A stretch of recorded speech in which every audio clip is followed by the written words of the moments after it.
Good evening, one and all. How the devil are we? I'll have to get used to this new intro.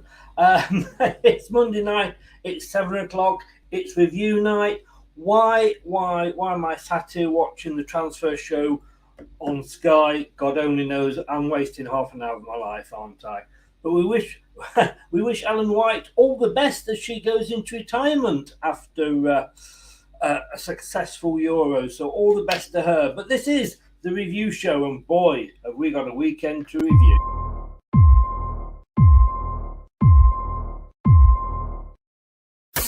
Strap yourself in, because we're set up, switched on, and ready to go.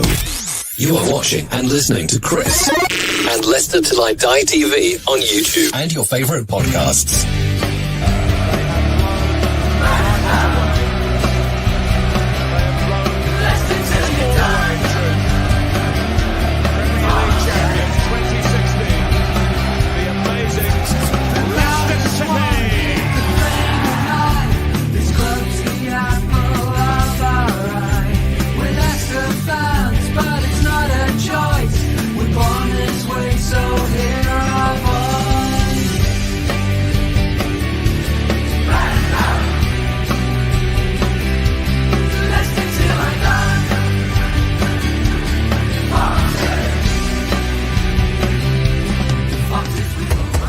Leicester Till I Die TV, your first choice for everything Leicester City. Tune in and join in now. And now, here's your host. Right, Chris. All right, good evening, and good evening to Louise. Welcome back, Lou. Hiya. Firing on all cylinders. Got the old internet plugged in and ready to go this week. Yeah. Yeah. Honestly, we rely on technology so much. But no, first of all, before we get into the sort of the weekend, I mean, well done and congratulations to Ellen White on a good career. What a way to go out. All-time England leading goal scorer with 113 goals is pretty good, to end. And obviously winning the Euros this summer is, I think for her, she probably could go on, but she's also, probably wants to extend her club career maybe. And also, if you're going to go out on the top when you've just won an international tournament, yes. There's probably not a better time to go out other than if it was the World Cup. So, yeah, I can't underestimate what she's done for England over the time she's been in the squad. Just not just the goals. She seems a really nice girl as well. You don't hear about any of the women's team, any kind of egos, or it just doesn't exist in the women's game. So, yeah, she'll be missed. She will. I mean, one of the two names, herself and Lucy Bronze, that I've actually heard of going into the tournament. Yeah. They do seem to have been around for a while. And that's not insulting her. That's obviously all credit to her. But yeah, sometimes, it is good to go out on top. Who knows what's going to happen in the World Cup? But is that next year for the women or the year after? No, it'll be next year, wasn't it? Because the Euros. The Euros was a year late. That's right. It was a year late, so it'll be 2 years then. Yeah, 2 years. Yeah. Well. At the end of the day, she probably looked at it and thought, "There's a lot of youngsters," and we saw that in the squad, didn't we? There's a lot of youngsters nipping at an ankle, so to speak. So she probably looked at that and thought, let's go out on the top. And what a way to go out with the first medal in nearly 60 years. So well done. Yeah. Well done to her. Weekend. Well, before we get into the actual games, we're looking at the news. And tonight it's, as Sky would say, the big one.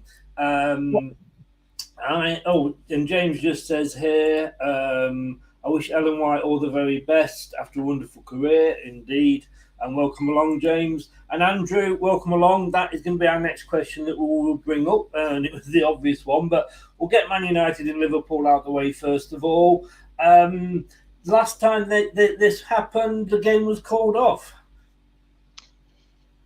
Yeah, Klopp's been in the media this week, hasn't he, saying that the game has to go ahead. And I kind of have to agree with him. I don't think it's a conscious effort from United fans to stop the game, because, they'll be looking forward to it. It's a big game for them in their season. So I don't think it's that. But I do think that it's a game where all eyes are on it. It's the two biggest clubs in England really going head to head, historically. So I think there's a lot of eyes on it. And when you're as unhappy as the United fans are and have every right to be, it kind of makes sense that you do it on the big occasion. You do your protest on that big occasion where, like I said, the eyes are all on it and your feelings can be known. But I don't think they need to protest. People already know. The Glazers already know they're not liked. We all know that they don't like them. But at the end of the day, they're not going anywhere unless they choose to, and that's the bottom line, that United fans don't have to like it, because no one's going to like what the Glazers have done, to your club. You have to just get over it a little bit and just know that unless someone comes up with mega money to buy United, which at the moment, who would, then the Glazers stay, and that's just something they're going to have to put up with. There are rumours, and I'm just looking in, I can't see who it is, but somebody that was after Chelsea has said they might go after Man United. But I mean, all fairness to them, I suppose if we were going to protest about something, we would wait until the Nottingham Forest game. Yeah, because it's the big one. It's on telly, and to be honest with you, the Glazers, and I don't know them, and I don't know the full Manchester United story at all. Obviously, not being a fan, but I suppose it just shows the Glazers that things aren't getting any nicer for them. And I was watching earlier, and Fergie winning all the time kind of papered over the cracks. But there was still protests going on there. There was the green and yellow shirts, wasn't there, and everything. So I wish them all the best. I think what they've got to say is, even if somebody else now comes in, it's still going to take a few years for them to get back to even close. Yeah, if the Glazers sell tomorrow, it isn't going to happen this season, and it won't happen next season. Like I say, there's a rebuild that needs to happen there. But what needs to happen is somebody with some kind of clarity on what they're trying to do needs to be at the helm, and that's manager and owner. They go hand in hand. Maybe Ten Hag is the right manager, and they've just not got the right people, owning it. The amount of money they've took out is a lot, but they've also put money in. So yeah, I think I get it, but at the same time, I do think sometimes the United fans are very quick to point out that the Glazers are the problem when maybe they should be looking at players a little more. Yes, yeah, it's where does the book stop, really, isn't it? That's the question. And talking about where the book stops, the manager for me is. He's got manager on the door for a reason, and obviously I'm going to be talking now about Brendan. I was doing a live show last night with Ant on Ant's Leicester Football channel. Good channel, go and check it out if you don't already. And somebody posted on Twitter that he was going, and it kind of has ballooned since then. But Paddy Power, amongst others, have stopped even taking bets on him going next. Looking at that performance, they often say that when players cross that white line, the manager has no influence, and it's down to the players. But he has got influence because he's got 5 substitutes he can make. He can bark messages out. He's making all those notes in his little book at the side. Well, we've seen that managers sending bits of paper onto the pitch with notes on and everything. So it is possible to get your message on. What is going wrong with Brendan? Do you think he's lost the dressing room? It's very difficult to say because we don't usually find that out until after the manager's gone, if he goes at all. Players aren't going to come out while he's still a manager and say we've got a problem with him on the whole. I don't think he has. I just think it's been a rough start to the season. And I kind of think as well, do we want to go that Chelsea route of 3 and 4 games into a season, we're going to get rid of a manager? There's a hell of a lot of games to turn this around. And, has him getting us 2 5th places in an FA Cup give him a little bit of a chance to actually kind of turn this around? It's really difficult to say. And I know the fans are very, very split on it. For me, I think he needs to be given more time. We've not even played 10 games yet. There is no need to panic about where we're going to finish or what's going to go on. We've had a really unsettled team. There's a lot of talk about players leaving, Maddison to Newcastle, which is never going to happen. Obviously, Yuri to Arsenal was a bit more likely. But again, that's part of being a Leicester fan, is that we are going to lose players. And I kind of feel like it's a good thing that our players get kind of connected with other teams, because it means we've got good players, but at the same time it does unsettle them, and it definitely has unsettled the team a little bit, and that doesn't help. And eventually, yes, the book will stop with Rodgers, because it always stops with the managers. The players get away with being bad at their jobs a damn sight more than managers get away with being bad at theirs. So I mean, we've all been managed. Well, we've not all been managed, but managers in all industries, not just football. And I've been a manager in the sales team, and I've been an area manager in my time. And I can't sort of immediately just go and say, right, I've got this person in the reserves that I can bring into my team because this person isn't performing. I've got to look, and I've got to look why they're performing. And I've got to look at that team and go, right, well, this person is good at this, so he should be doing that. And I have to work with that team.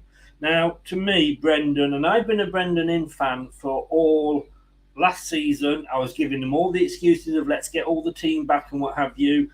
But I've now come to the point where I wanted Top to call him into his office at 9 o'clock this morning and sack him. Because I personally have had enough. And like I say, I've been a Brendan in. I'm a Brendan sort of. He's here to do a project, whether that's Project Youth, whatever, and build it. But he's just. I see us play well. I mean, if I go back 2 seasons, due to injuries, he had to play Inacho and Vardy up front. What happened? Vardy was great with assists and got the most assists for the club that season. What happened with Inacho? He was the top goal scorer for us that season, and it was probably why he got into 5th. And then what happens the season after? Oh, he goes back to a 1 up front.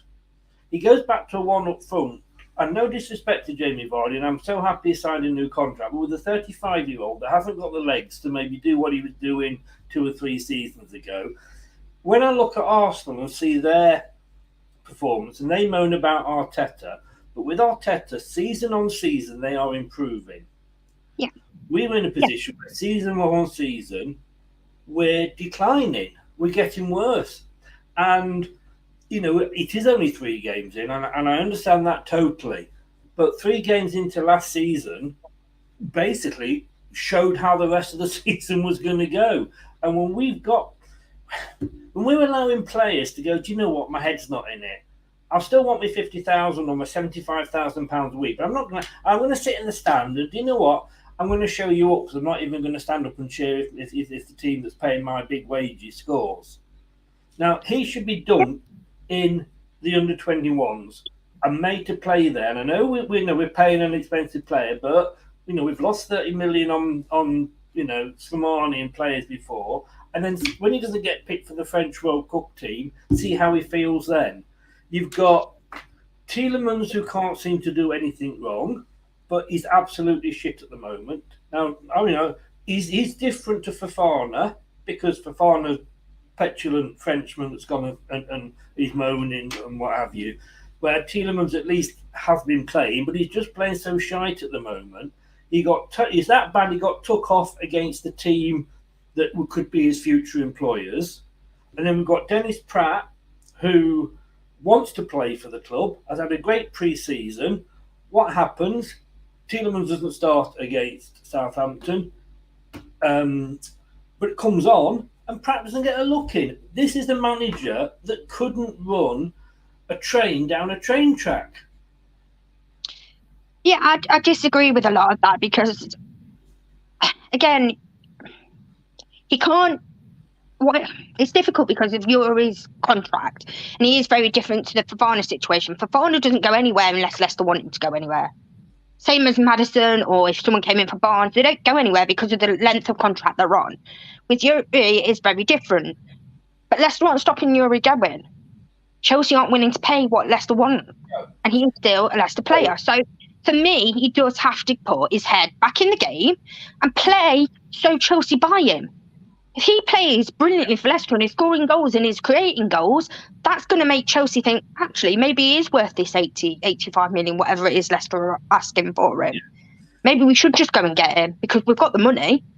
We know he's good at this because he did this when he went from St Etienne to ourselves. I mean, you look at Maddison, he's probably been our best player this season. Yeah, he's been linked with Newcastle and everywhere, so he can do it. As I say, Tielemans last season, I was giving him the benefit of the doubt that he wasn't playing he's been playing a more defensive role than he was used to because of the injuries. And he was still showing fight when we won a corner and what have you. But at the moment, on these first couple of games, he's been absolutely rubbish. But then you bring in that player on that is rubbish, and you've got Pratt, who at the moment is probably better than him. That is permanent, though, isn't it? That is permanent, form is temporary. Now, whether you think he was world-class to start off with, which personally I do, and again, it's really difficult because when he gets the ball, he is capable of doing great things with it. All players go through patches. Do you just then say, well, you're not good enough now, go to Chelsea? Or do you actually say, right, we want you here because we know what you can do and what you have done for us. You're going through a bit of a bad patch right now, but we're still going to back you because that's what's going to give him confidence, hopefully, to play better. And I think he will when the window is shut because I do think it's turned his head and it shouldn't have done. Yeah, but it should be professional, like Maddison is, and Fofana the same. They need to be professional. The professional players, they need to be professional. But it's not that easy. It's not that easy. We all remember Mahrez, don't we? You know, going on strike, and that's fine. He left eventually. He did. And if we get the right offer, Fofana will go. I mean, Fofana, as he's been a petulant Frenchman. And to be honest with you, at the moment, for me, stick him in the reserves. We don't know what's being said also. We don't know what's being said behind closed doors because Brendan is not going to come out and talk about it. And I don't think it would be right to come out and talk about it because those things should be kept behind closed doors. But a player that's being paid, or what, I don't know what he's on, 75 grand a week minimum, I'm guessing. A player that's on that sort of money. First of all, says he can't. He's not there to play. Whenever time the camera went on to him, he was on his phone or talking to his girlfriend. He wasn't even watching the game. And when we scored, he didn't even celebrate. Now that, I'm sorry, that's a club fine for me. That is you get dumped out for the next few games until the transfer window's over. Not your decision that you don't want to play. My decision as manager that I'm not playing you. Well, I mean, Brendan might well do that. We've not played since, so he might well do that. And that's what I'm trying to say. We need to see this as a bit of. We need to see how it plays out. If he plays in the next game, which, again, I don't know whether he will do. He didn't want to play because he doesn't want to get injured before Chelsea move. That's the bottom line of it. We all know that. That's why he didn't want to play. It's got nothing to do with his head being turned. It's the fact he didn't want to get injured before there's a possibility that he can go and play for Chelsea. Now, the window's shut soon, so that then becomes, there is no possibility until we get to January. For me, it doesn't show that he wants to stay. I can't blame him for wanting to go to Chelsea because they are going to be in Europe every single season and probably in the Champions League most seasons. So I don't blame him wanting to go. What I blame him for is exactly what I blamed Mahrez for, is how you do it. How you put in that move. If you go and you play great football, teams will want to buy you, they'll want to offer you what Leicester think you're worth, and then Babs your uncle, you get your move. You don't need to be dicks about it, which is what they're being. Like you say, it's petulant child stuff. I don't disagree with that at all, but we don't know how Brendan is dealing with that behind closed doors. We've got no idea, and we never will have. It's not just Fofana. He's picky. We used to say Nigel Pearson was stubborn. He's played a Martin. I like a Martin as a player, but he cannot play on that left side where Rodgers has picked him when we have got a left-footed defender sat on the bench scratching his arse. What is he seeing? Why is, I mean, things that fans can see. Now, if Cags is injured, then he shouldn't even be on the bench. And like I say, Tielemans, I'm sorry, if you're bad, you're bad. If it's confidence, no. I'm sorry. Yeah, I know some players are confidence players. Or go down again and play in the under 21s for a couple of weeks, have a couple of good games and get your confidence. Yeah. But when you've got a player who has played better pre-season than Tielemans did, I mean, Tielemans didn't come back to right at the last minute. Yeah. And he said, I've had a word with the manager, we've made up, and you know what, I want to stop and fight for my place. He gets 30 minutes against Arsenal. That was Rodgers throwing him to the Lions, because whoever came on in that game, we were going to lose. And now Rodgers can turn around and say, well, you know what, when Pratt came on, he wasn't very good. Rodgers just is not the good manager that everybody seems to think. He won a lot at Celtic. But there was no Rangers for most of that, because they were still coming back up from the bottom league that they've been dumped in. Season, we were saying that about Cags.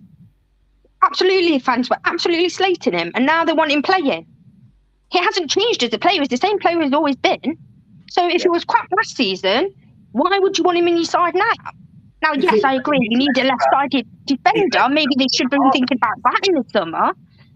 That you can argue. But again, we don't know what the financial situation is, because KP obviously is a duty-free business that has had no business for 2 years. So we don't know what the financial situation is. We don't know what he wanted and what he was promised. We don't know anything. So we're all very quick to blame Rodgers for what he has inside and what he's trying to do without knowing what's going on in the back. Yeah, but that's why Rodgers is paid £10 million a year. 1,000%. But what I'm saying is we don't know the full facts of it. No, we never will, but that's fans. We won't. We'll never know the full facts of it. So we can only go on what we see, but what we see is very little, and that's what we need to remember. What we see is very little of what actually goes on. We will never know. But if he goes, we will not. What is going to happen? Still going to have those same players. When those players cross that line, they should be doing better than what they're doing. But then that is down to the manager. What they're doing. Down to the manager, because you can see managers. I mean, Ralph stood there and said when we went 2-1 down, he knew he could get it back. Now that says a lot about Leicester, a team that has lost 9-0 in 2 seasons running, thinking we can get it back. He stood on the edge of that pitch. He's telling people where to go. He's making substitutions to change the game.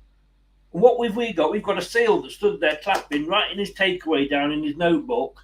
And not, would that inspire you? Because I tell you what, it wouldn't inspire me. If I was being paid that amount of money, I wouldn't need inspiration. My professional pride would do that. Why have a manager then? Why not just have somebody that says, well, got all these players? Is what I'm trying to say, though. You can't just blame Brendan when he sends them out there with a plan and they don't deliver that plan. He can't do anything about that. Yes, he needs to be maybe more dynamic on the side of the pitch. But if they're not listening to him, what's the point? What can he do? And my sales team, and I can hear somebody making a really, really bad call. And he finishes the call, and I go, that wasn't very good, was it? Do better next time. Or do I take him aside and say, you know what, I was listening to that, didn't get it quite right. I think you need to be more blah, blah, blah, blah, blah. But maybe that's what Brendan's doing. That's what I'm saying. We don't know what Brendan's saying to the players. We've got no idea what he's saying to the players. No, but he doesn't. No idea what he's saying at half time, no idea what he's saying after the game, no idea what he's saying in training, no idea what he's saying to them when they're out in the lunch. We don't know. What it is what he's saying in press conferences, and that is having digs at the owners all the time. But maybe that is the problem. Maybe he didn't get what he wanted. So but then he should be more professional, like you're saying the players should be. And he's certainly not. They say he has been professional. Sorry? It has been professional. If he's got a problem with the owners, he needs to go and talk to them about it. Ideally, that's what you would want, isn't it? As an owner, and if you had a manager, you would want them to come and talk to you if they had a problem. Which, again, maybe he has done. Maybe he has done. He's gone and said this to them. We don't know. Everybody's saying on all his press conferences, he's having a dig at the owners for this, he's having a dig at the owners. I blame a lot of this on Brendan Rodgers coming out, and I'm going to qualify this in a second. When he came out and said, we need to sell before we can buy, he might as well have put a sign up outside the KP saying fire sale. Now, people are going to look at it and go like, oh, God, right, so Maddison, let's go in for Maddison, let's go in for Farner. Now, he may not be being given the money he wants, right? And I accept that. And I don't want Leicester to be like Barcelona and just sign a lot of players and then we can't register the whole card. I don't want us to gamble on getting into York like Leeds did and end up going bust again. So I understand, if we've got to have a couple of iffy seasons, let's say, while we turn it around, I'd sooner have that and have a club at the end of it. And we're not going to go down. I don't think we're all that bad. But maybe, and this is where I think Rodgers has been held out to dry a little bit, is that why didn't Susan Whelan, or I'm presuming we have got a press conference guy who seems to have sort of never appeared. I don't know who the hell he is. Come out and say, or make a statement on the website saying this is our position moving in and this is what we've got to do. And say, look, we're not going out of business. We're not losing money, but we have got a big squad. We have got players on high wages. And because of FFP, we have to move that out to get players in. Instead, they let Brendan go out, who was forced with that question, about buying players. And maybe he should have said, look, you need, as he said on Thursday, last week, I'm here to deal with the football side. And maybe with that, he should have batted that away. But coming out and saying that. So, yes, I think he shouldn't have said it, and he's caused all this trouble. But I also think he was hung out to dry a little bit. I don't think he's not intentionally obviously done it to cause trouble. Every single person is asking the same question. It's on Sky News and they're asking that question. Us as Leicester fans are asking the question. So it needs to be answered because you worry, like we were worried that it was seriously financially worrying. Why have you not got one player? Like that just doesn't happen, does it? Every team signs at least one player. I think Tottenham did one. We don't forget the amazing Alex Smithers that we've got. Let's not forget him. Again, I know what you said. I do. I don't want to throw the owners under the bus either because they've done amazing things for us since they've come in. And like I said, their business has had to have been affected by the pandemic. Obviously, it was. Like quite clearly, you're not going to do very well as a duty-free business when no one's travelling. No. So maybe they should have come out. But that's not Brendan's fault that they didn't. He has asked a question and he's answered the question. No, I'm saying I don't think he should have answered it. But I'm not saying he had to think on his feet because let's face it, he's in the front of the cameras. And on that occasion, I do believe he was hung out to dry. But when we played Southampton, and like I say, there's a lot of fans want him out now. I think it was 2/3 of the fans in a poll I did want him out. Only 1/3 want him in. Let's face it, we win 5 more games, the next 5 games, and it will reverse round. We know that. Yeah. That's football for you, And I'm playing a lot of this, and as I always say to people, I'm not disagreeing with everything Lou says. I'm playing devil's advocate a lot of the time, obviously for the discussion. But when you look at a wet Friday in October 2019 on the South Coast, Leicester came out and played 4-1, 4-1 and won 9-0. 10 of the squad are still in the squad that played on Saturday. We are going. This coach at the moment, I think he's just taking us backwards. How can a team go from? And I know that Southampton have improved, and it's never going to be probably another 9-0 again. But we should still be at least maybe 2 or 3. When we went 1-0 up, we just sat back and go, well, that's it. Again, Brendan has a game plan. Obviously, he sends them out with a game plan. And that game plan changes to who scores first. Goals are usually very important in the Premier League, as is defending corners and attacking corners, neither of which we've been very good at for a long time. So that, to me, is more of an issue. Not that we're losing games. It's things like that. Can't defend a corner. Right, then you get them on that training pitch till they can defend a corner. Because it's such a big thing. Like, corners and free kicks are huge in the Premier League. Like, so many goals get scored on corners that if you can't defend one, then you're going to be in trouble. Yeah. That, to me, is more of an issue than us losing. And where we want to be we need to be beating teams like Southampton home and away. You know, if we're going to get European football, realistically, we need to be beating those kinds of teams.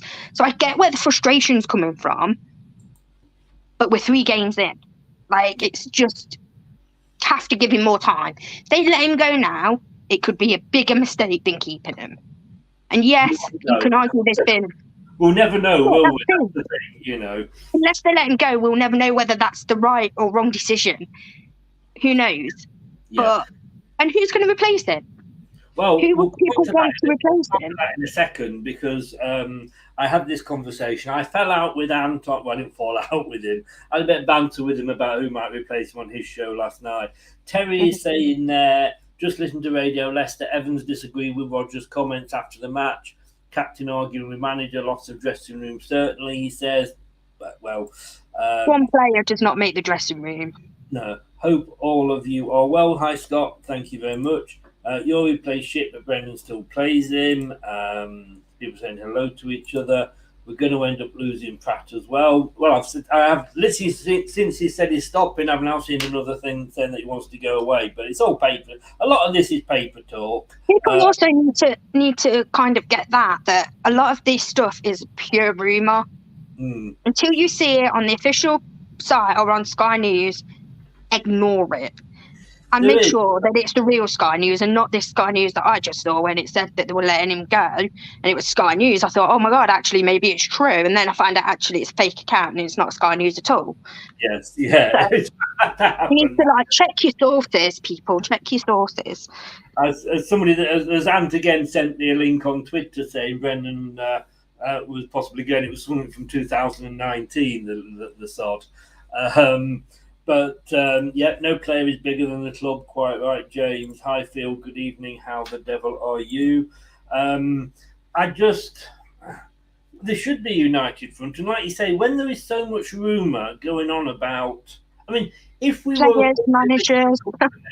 If we were a public listed company now, our shares would have gone through the floor. Oh, yeah.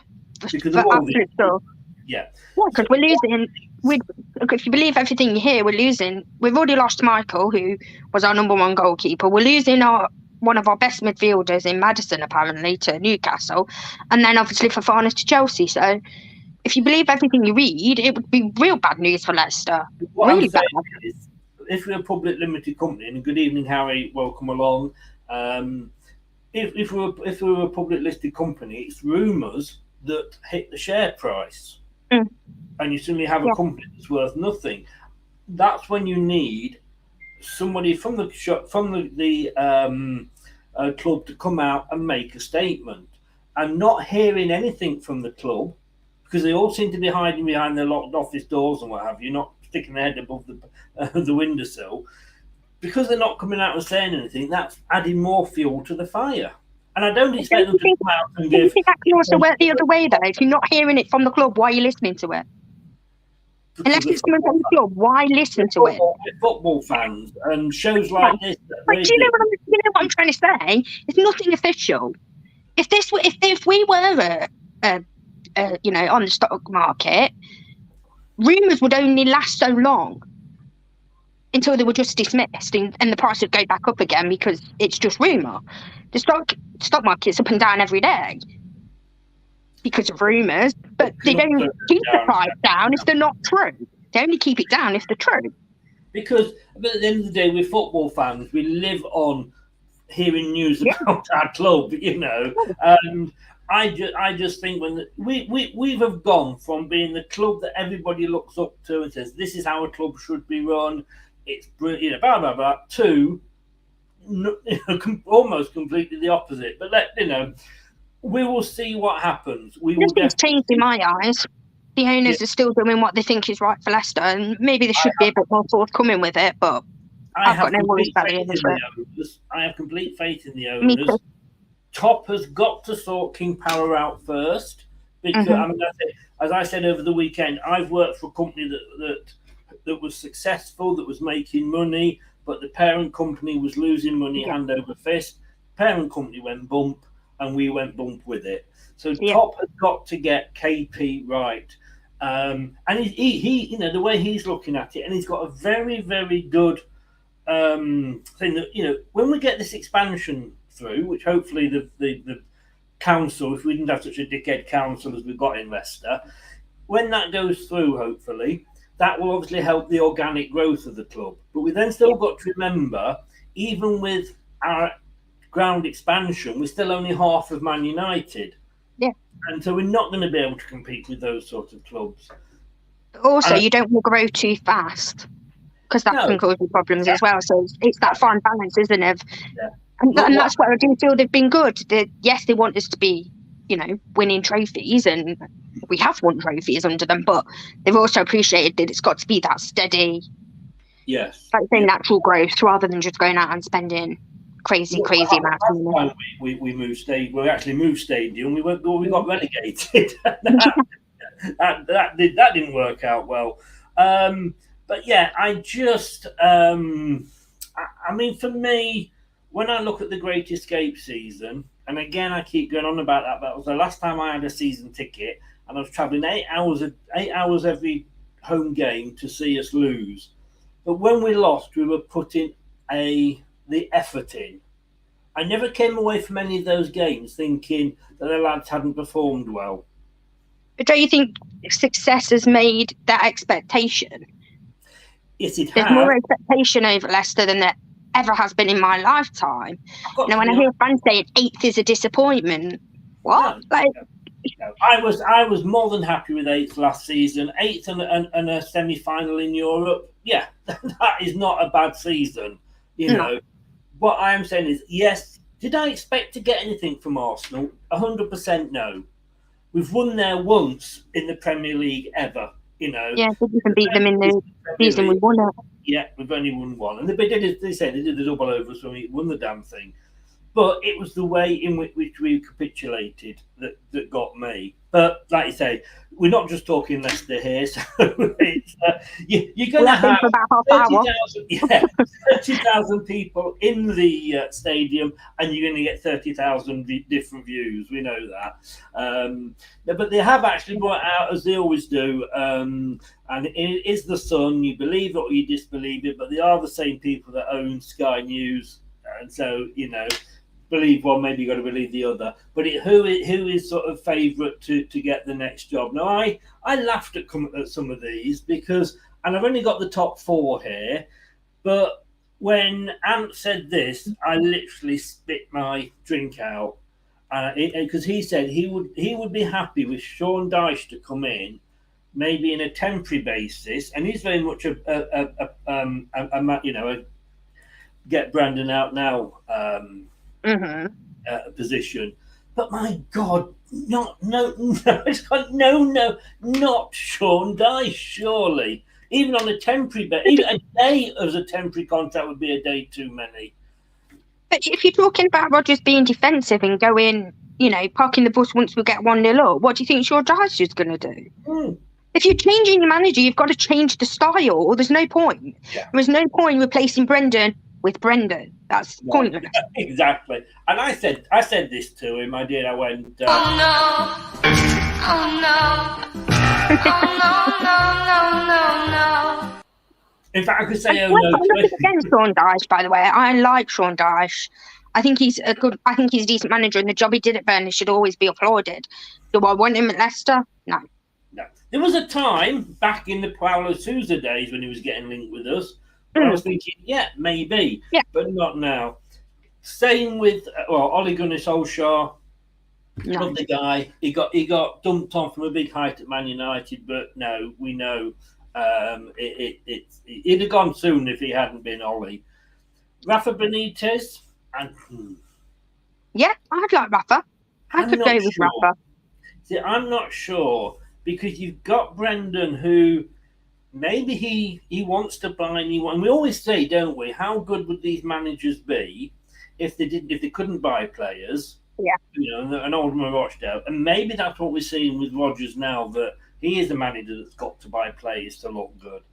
I'm not sure about Rafa, but then in Rafa's defence, Newcastle went down and he brought them back up. So what he did with Newcastle, with no budget, in a very, very difficult set of circumstances where the fans were so anti, the ownership, where it was vitriol and it was nasty, toxic environment to have to work in. What he did there can only be employed. Yes, they went down, but like I say, they came straight back up, and that was because of Rafa. Like any Newcastle fan will tell you that it was because of Rafa. So yeah, I wouldn't be opposed to Rafa. No. But again, he will want money and he'll want backing if he comes. So if you're going to give it to Rafa, why not give it to Rodgers? Like, no, there's a fair argument. James, Everton fan, and we know what Everton think of Benitez. Probably the wrong person to go to it. But Benitez to Leicester, to me, doesn't look like a good fit. It certainly didn't to Everton, but I had to put up with it. And just very quickly, Anthony says, is that a Norwich City badge on your top, Louise? No, it's a Fletney County cricket. I had to look at it twice. I'm going to be honest with you. It was just the yellow. If you're talking about managers that are in the jobs, and I suppose the three that are linked are Graham Potter's not going to come to us at the moment because he's in the middle of a project, if you like, at Brighton. And doing a good job there as well. From Southampton, because I think he does. I think at a bigger club, and no disrespect to Southampton, they've just beaten us, but he's been having to deal year after year with selling his best players. Now he's got new owners in, so it'd be interesting to see what happens this season. Yeah. But I wouldn't be adverse to that. Steve Cooper, good manager at Nottingham Forest, but he's not going to leave Nottingham Forest in the short term. Because again, he's going to see how far he can go in Nottingham Forest, obviously. And also, again, if we're going to get rid of a tried and tested Premier League manager, which Rodgers is, he, nearly won the thing. Yeah. Sorry, but that's what I want in return. I want someone who has managed in the Premier League and has been successful in the Premier League. Well, but why again are you getting rid of Rodgers if you're not getting that? Like, talking about that. The favourite to get the job, and I must admit, when this has been mentioned in the past, I laughed, but I don't necessarily think it's out of the realms of possibility. And after this, we'll move on to the rest of the games. But Pochettino. Now, everybody said he's going to be like an Ancelotti, he's not going to come, etc. But I think and this is a point a few people have made it as well, that he's got unfinished business in the Premier League. Again, he'll want backing. He'll want money. Any manager will. Yeah, manager will. But, if you're going to get rid of Brendan Rodgers, like you say, there's no point getting rid of Brendan Rodgers, who is probably let's say, a grade 7 manager out of 10, right? You're not going to replace with the Steve Cooper, who in Premier League standards at the moment is a 1 or 2, and we'll see how he goes. Or a Graham Potter, who's maybe a 6 or 7. Where Pochettino, he has been there, done it, he's been to a Champions League final. So I don't think it's necessarily going to be out of the question, but I just can't see it happening. I'd be surprised, but I was surprised when Rodgers came. To Leicester. So nothing, at the end of the day, if the Premier League has a certain draw to it, teams in the Premier League are going to 9 times out of 10 get the manager they want because it's the Premier League. It's the best league in the world. I don't care what anyone says for competition and for prestige. It's the best in the world. So managers want to come and manage and kind of hone their skills in the Premier League. So that, I think, is a huge thing. Yes. My only problem with, again, is how much money is going to be there, because he's not coming if the money's not there. Yeah. And right now, I'm not sure the money is there. And just going back to what we were saying before, when I was saying about how I felt Rodgers was hung out to dry a little bit, he spent his whole summer, he says, trying to talk to these players to get them to come. Yeah. And then only to be told, sorry, the cupboard is bare. Why wasn't he told that at the start so he didn't waste? So that's maybe why he's a little bit annoyed. It's not all Brendan's fault. But you can think that as well, though, because you can say, well, why didn't he ask? Why is he not finding out what his budget is before he's going to look for players? Now then, be careful, you're knocking Rodgers here. Now, I know what you're saying. It's not both ways, can't it? It's completely open, yeah. And whilst I want him to go, on performances that I've seen, and on he's out thought tactically by managers with less experience than him. Steven Gerrard, who he had as a player, outthought him tactically in a game. But, whilst I can still see the long-term prospects of keeping him, and it is what odds would you have got? Looking at the bottom three of Leicester, Man United, West Ham, that would have been more than the 5,000 to 1 that he got on us to win the league. And where were Arsenal after 3 games last season? And they ended up in the Europa League. So, there's such a long way to go. Yeah, such a long way to go. But I just think there's just sort of, what the hell is that training top of Man United? My God, it looks like they've, in the cartoons when they shove a finger in the in the light socket and it goes like that. My God. Anthony, by the way, I did get your Twitter. I'll answer it afterwards after the show's finished. There's some horrible kids this season. That's one thing I will say about it. There are. And I just think you look at some of the decisions Leicester have made, getting a guy in who's going to help with our recruitment, but he can't come in until after the recruitment's finished. No second strip, away stripping it. Why don't you make the third strip, second strip if that's coming? There's so many things that you look at and go like. The thing with the guy about recruitment though is, yes, okay, it's not going to work for this window, but if he is the right guy and a good guy to bring in, then it will work for other windows.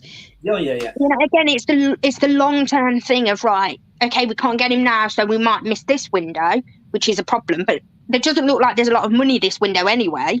So let's get the right guy for the next window, for January and next summer, when we have got that money, when we're hopefully, KP is back on its feet a bit more and there is more money around. But, bigger grounds and what they want to do with the ground is going to cost. The training ground costs a lot of money. But I think all these individually, you'd say, it's it happens sort of thing. But I just think it's all happening at one time. It's just making that molehill is just getting bigger and bigger and bigger. But anyway, that's the thing. Very quickly, Scott. No, I wouldn't want to sit down because he'd want more money than anybody, and we couldn't afford him. And we know, James, we've just answered that. Well, believe it or not, there was more than just our game played at the weekend. So we will go through these reasonably quickly now. But I mean, we're obviously going to talk more about Leicester because we're a Leicester channel, Spurs left it late, but Spurs do what Spurs do and beat Wolves. Wolves are struggling this season, aren't they? Yeah, I'm not entirely sure why, if I'm honest. Maybe it's because they were punching above the weight before and now they're kind of finding the level. I'm not entirely sure, really, but yeah, they are a bit. But again, only 3 games gone. It's way too early to be worrying too much. Yeah. But yeah, Spurs they're just a different team under Conte, aren't they? They're just got more steel and more determination to make sure that they get points out of games, whether it's, stealing a draw or, defending well to win the game. Just seem a lot just more compact and better at keeping a lead, better at getting points when maybe they don't deserve them. Yeah, I'm just watching Man United on Sky. My God, are they milking this new signing?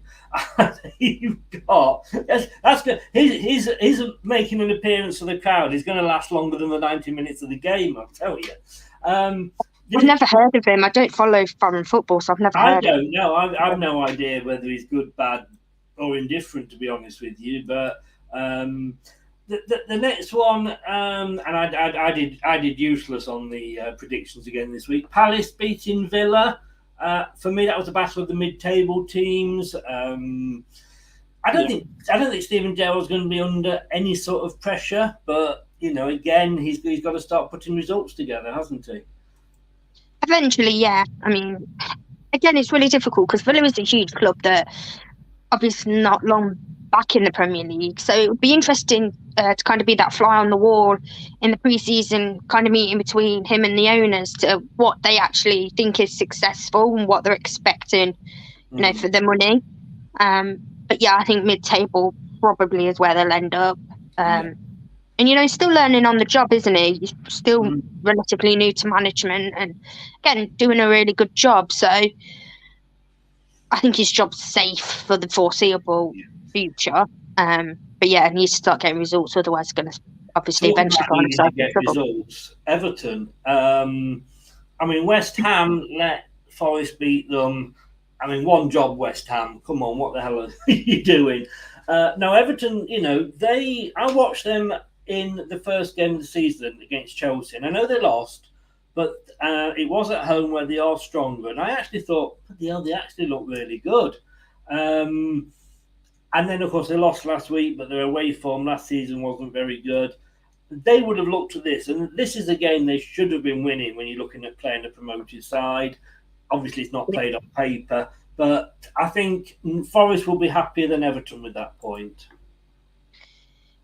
Yeah, for sure. Because, again, Everton obviously did not have the season they wanted to. And it always seems to be the start of the season where they have their issues. And, yes, they turned it around at the end of the season, obviously not to go down. You're not going to get away with that forever. And if Everton do go down, again, I will say it, they're in serious trouble. They've just gone into this brand spanking new stadium, and it needs to be a Premier League stadium because the look of it, and it looks amazing. It deserves to be a Premier League stadium. And it needs to be obviously for the financial side because, I would seriously worry for Everton. I don't know exactly what their owners' finances are like, but I can imagine that would not be good. And you don't want to go into a new stadium in not in the Premier League, do you? You want it to start where you mean to continue. And two teams there that will probably, certainly Everton already have done. It's not just a case of going out and buying players. You can do that all you want, but you need to. It's a team, not just players. You need. Fulham, Brentford. My God, I predicted Fulham to go down. Well, I didn't actually predict Fulham to go down. I predicted them to be 16th, but they're having a good start. Again, good start, but it's marathon, not a sprint. I still worry for Fulham because, and I worry for all of the promoted sides because it's so difficult taking that step up. But a really good result against the Brentford side, who have obviously had themselves a very good start to the season, and not the result I was expecting at all. So, from a Fulham point of view, they're at home, which again, they need good home form if they are going to stay in the division. You'd suspect. So, good start, but that's all it is. It's a start. Brentford had a good start up until that point, hadn't they? Yeah, that's why I think I was surprised at the result more than anything, is the fact that Brentford have played such good football. But it does go to show as well, you're not on the metal for a week, then you're not going to win in the Premier League. So, it's a very unforgiving league, and anyone can beat anybody. So, no, it is. And having come back from 2-0 down, I think they were lucky to lose by the odd goal in 5. Leicester, Southampton, we've spoken enough about that. We don't need to get back on that topic, otherwise we'll be running into the next show. Bournemouth had a good start with the win against Villa, but then reality bites. They've had a bit of, but they're getting these games out of the way early, I guess. They got beaten by Man City last week, and we know what a good side Arsenal are at the moment. Yeah, and I think it's really important for Arsenal to beat those kinds of teams. Again, newly promoted sides.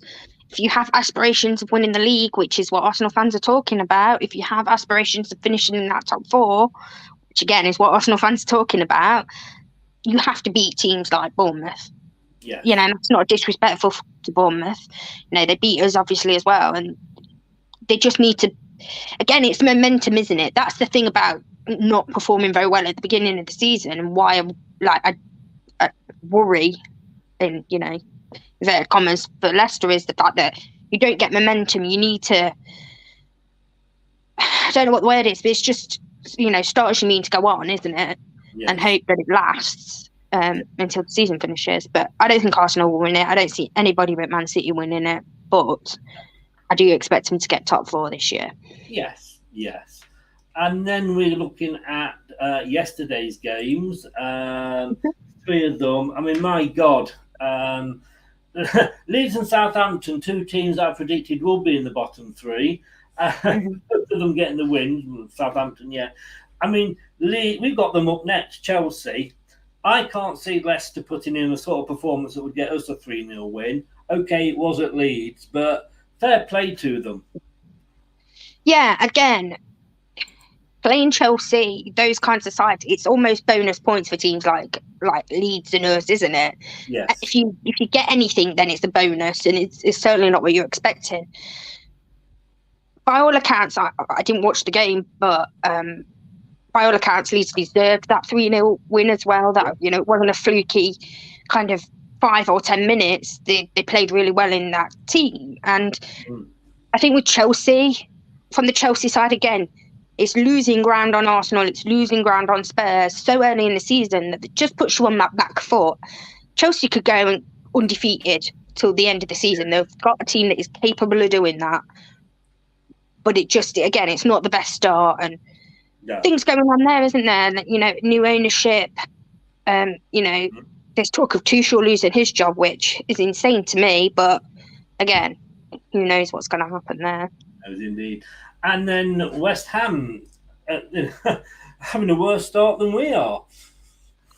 Yeah, disappointing. I think from a West Ham point of view is that they've not been able to start this season kind of off the back of what they did last season, because they obviously had a really good season last season. You know, Moyes was being applauded as, you know, a great manager, which I actually believe he is. I think he's a good manager, but I don't think he's as good as what people were making him out to be last season. And I think maybe that's now showing a little bit. But again, it's really early to say. You know, they could still finish in that, you know, top 6. Yes. They've obviously got the squad to do it because they did it last year. Obviously, European football, you know, may have a problem trying to compete in both, and that's why I think it's difficult, isn't it? Because the squads, I think they're very like Leicester. They've got a great team, but then when you go to that second bit underneath, which you need to do to be able to do Europe and the Premier League, that's not there. And I think West Ham probably have, you know, similar problems in that respect. Indeed. Now, I must admit, I'm not going to say, you know, I often say I don't know much about football. My predictions are useless. I was the only one on the prediction show that actually went that Newcastle would get anything from this, and I went for a 1-1 draw, I believe. Or was it a 2-2? I went for a Desmond. I went for a 2-2, but it was 3-3. No, I mean Manchester. I mean they were on the ropes. They came back as you would expect good champions to do. Yeah. Fair play again. Fair play to Newcastle. He's got them. Eddie Howe's got them purring a little bit, hasn't he? Yeah, I just think, again, it's off the back of last season, obviously, when Howe took over and the ownership took over. They were in a very bad place, looking like they were going to go straight back down. And again, you've got to give credit where credit's due, because, yes, they have spent a lot of money, but they're spending it wisely. You know, they're not trying to get players that are way above where they are. They're trying to do it in those steps. And I think the owners and the ownership, the people that they've put in place, seem to have their heads in the right place. They're doing the right things, saying the right things. Can they get Europe this season? Yeah, I think they might, but I think it will be a good season again if they finish somewhere between 9 and, say, 11, 12. 12, yeah. I think they've been. I'm surprised they did as well as they did last year, because I thought we were going to drop back down again. So maybe that is their season this season. It's going to be another long and interesting one, isn't it? Indeed, yeah. But hey, Lou, thank you so much for coming on. Put me in my place. That's what I like. No, it's all about opinions, isn't it? And you know, having different opinions. And like I said, the thing is, like I said, you can flip it all ways, can't you? And it depends how you want to see it a lot of the time. And 100%. Yes, yeah. But yeah. Yes, but no, I really do appreciate that. Thank you very much, and I will see you at the same time next week. Same time next week. Look after yourself, take care, and your mother-in-law's not going to be very happy at the moment either, is she? No, both in the same place. Yes. Take care, Louise. Thank you very much. Thanks. Bye. Bye-bye. Bye-bye. Thanks to Louise there. As always, appreciate her input. She knows, she talks a lot more sense than I do, let's put it that way. And it's always good, to be honest with you, always good to have the two sides to the argument. If you've got two people that are basically saying, yeah, you're right, you don't get any discussion. I'm going to go. I'm going to be back in 57 minutes with Steve Linux and Brad, and we're doing the prediction show. Thanks for watching, and if you've been listening on the podcast, thank you so much for listening as well. Take care, guys, and I will see you all at 9 o'clock. Don't touch that dial.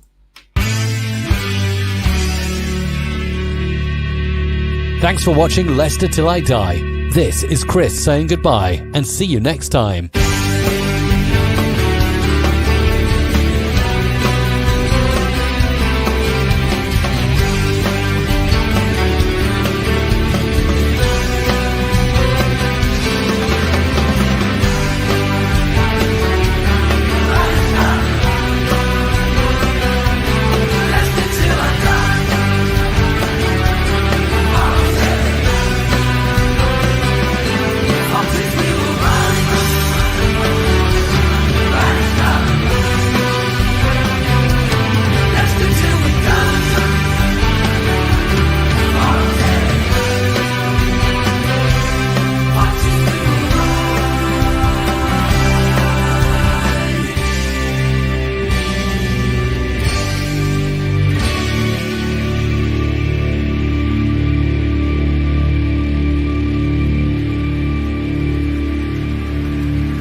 Thanks for watching. These videos are tremendous.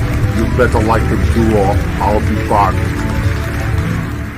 Sanchez on the pitch, they think it's all over. It is now.